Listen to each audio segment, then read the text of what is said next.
छत्तीसगढ़ में जनपद पंचायत और जिला पंचायत अध्यक्ष चुनाव की तारीख बढ़ाए जाने पर प्रदेश कांग्रेस कमेटी के अध्यक्ष दीपक बैज ने बीजेपी पर चुनाव को प्रभावित करने का आरोप लगाया है।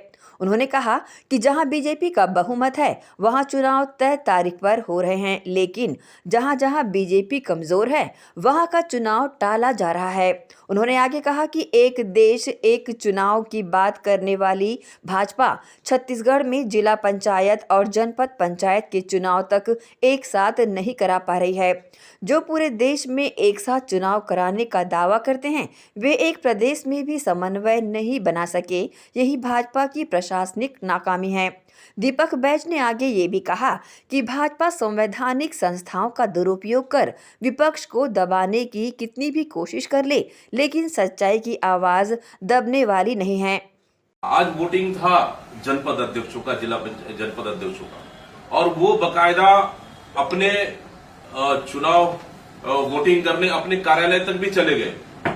उसके बाद जस्ट वोटिंग 2 मिनट पहले, प्रक्रिया से 2 मिनट पहले पता चलता है कि आज आपका डेट आगामी समय के लिए बढ़ा दिया गया है।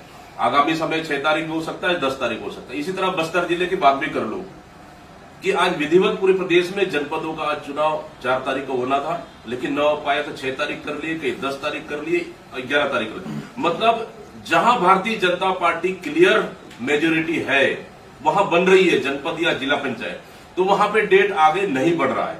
जहां जहां कांग्रेस की बहुमत है वहां पे डेट ये लोग लगातार बढ़ा रहे हैं। आखिर क्यों? क्या भारतीय जनता पार्टी हार से डरी हुई है? क्या भारतीय जनता पार्टी सरकार चुनाव नहीं चाहती, चुनाव हो? इसी चीज से तो हम लोग शुरू से सवाल खड़े कर रहे थे। ये बड़ा एक देश एक चुनाव की बात कर रहे हैं। एक जिले में, प्रदेश के एक जिले में एक साथ जनपद का चुनाव नहीं करा पा रहे, जिला पंचायत का चुनाव नहीं करा पा रहे, तो फिर किस मुंह से एक देश और एक चुनाव की बात कर रहे हैं? मतलब घोर आपत्ति है।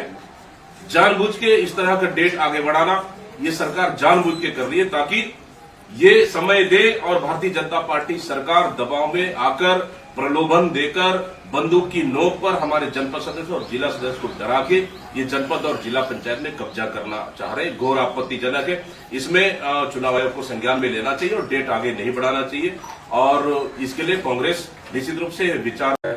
मैं उस दिन पूछा था आप लोग, अगला नंबर कौन, किसका? आप सोच लीजिए।